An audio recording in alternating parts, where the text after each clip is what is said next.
Lockdown से पहले गीता के घर का नजारा कुछ ऐसा था कि रोहन ऑफिस जाता था और शिवन स्कूल। जिनके घर से जाने के बाद गीता काम खत्म करके बाकी समय आराम करती थी। लेकिन लॉकडाउन के बाद ऑफिस और स्कूल घर में ही खुल गए और इससे गीता का हाल वो तो आपको देखने में ही मजा आएगा। शिवेन, ओ शिवेन, महाराज उठने के लिए क्या 21 तोपों की सलामी लेंगे? अरे बिस्तर से बाहर निकल, ऑनलाइन क्लास स्टार्ट होने वाली है। अरे तुम भी हद करती हो, स्पीकर की तरह चिल्लाने की क्या जरूरत है? दिख नहीं रहा मेरी कॉन्फ्रेंस चल रही है।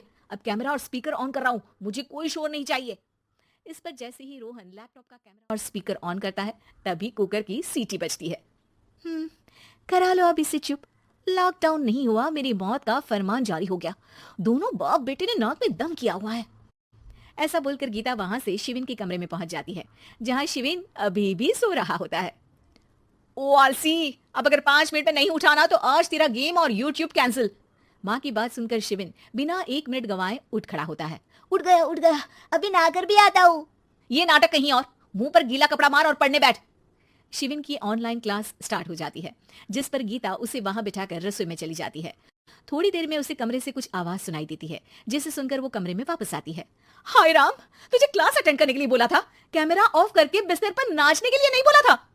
मम्मी मुझे कुछ समझ नहीं आ रहा, आप बाद में पढ़ा देना ना, वैसे भी अटेंडेंस तो लगी गई है। हाँ हाँ बेटा, जरूर बन जा, तू अभी से हम सबका बाप बन जा। अरे नहीं मतलब कहाँ से लाते हो इतना दिमाग, और पढ़ाई करते हुए ये चला कहाँ जाता है?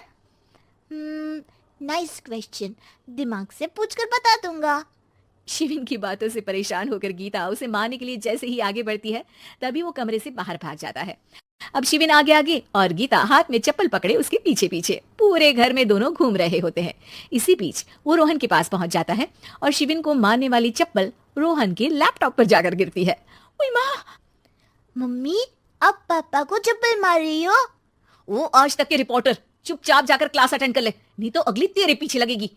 इस पर शिविन वहां से चला जाता है, जिसके बाद रोहन गीता से कहता है, इस सर्कस के लिए कुछ बोलना चाहोगी? अरे क्या करूं, जब से तुम दोनों घर में रहने लगे हो, घर अपने आप ही सर्कस बन गया है और मैं तुम्हारी नौकर। कभी बेटी को संभालो तो कभी बाप के नखरे उठाओ। इन्हीं सब उथल पुथल में दिन बीतते रहते हैं, जिसमें हर रोज घर के अंदर कुछ नया सियप्पा खड़ा मिलता है, जो ज्यादातर शिविन और रोहन के ऑनलाइन स्कूल और ऑफिस से रिलेटेड ही होता है। एक सुबह, शिविन चल उठ, आज की क्लास जल्दी है। कैमरा ऑफ करके आप अटेंड कर लो। अरे ऐसे छित्तर पड़ेंगे, दादी नानी सब एक साथ याद आ जाएंगी। गीता की लाख मशक्कतों के बाद क्लास तो खत्म हो जाती है, लेकिन उसके बाद शिविन फोन इस्तेमाल करते हुए इंस्टाग्राम रील बनाने लगता है। रसोड़े में कौन था? तुम थी, मैं थी, कौन था? कौन था? हाँ, मैं गरीब हूँ। अरे ओ गरीब के बेटे, आजा, मैं बनाती हूँ तुझे गरीब। मैं बताती हूँ रसोड़ी में कौन था। पढ़ाई करने बोलो तो इनकी माँ मर जाती है, और ये पागलपंतियां जितनी मर्जी करा लो। गीता शिविन को डांट रही होती है, तभी रोहन बीच में बोल पड़ता है। अरे बच्चा ही तो है, इतना गुस्सा क्यों कर रही हो? बेटे का साथ देने की इसी एक कोशिश में अब शिविन के साथ साथ रोहन भी गीता के गुस्से की सूली पर चढ़ जाता है। अगर बेटे पर इतना ही प्यार आ रहा है तो इसे क्लास अटेंड क्यों नहीं कराते, इसका होमवर्क क्यों नहीं कराते? उस समय तो बहुत जल्दी मीटिंग आ जाती है, वो काम मैं करूं और यहाँ इस बेफिजुली की चीज में तरफदारी करके बन जाओ महान। हे भगवान, कोई तो इनके ऑफिस और स्कूल खुलवाओ, मैं इन्हें और घर में नहीं सह सकती।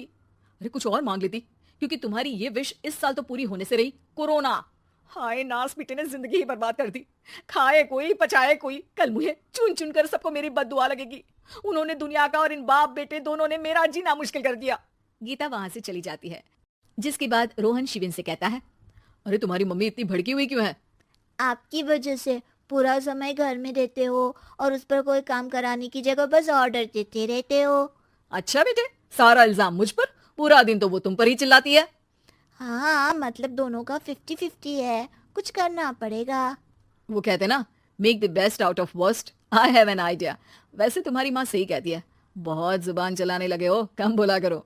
अगली सुबह रोहन और शिविन अपनी गलती को सुधारने के लिए गीता के उठने से पहले घर का आधा काम खत्म कर देते हैं, जिसे देखकर गीता खुश हो जाती है और फिर बाकी बचा काम वो तीनों मिलकर पूरा कर लेते हैं। जिसके बाद अब वो सब मिल बांट कर हर काम में एक दूसरे की मदद करते हुए लॉकडाउन का मजा लेने लगते हैं।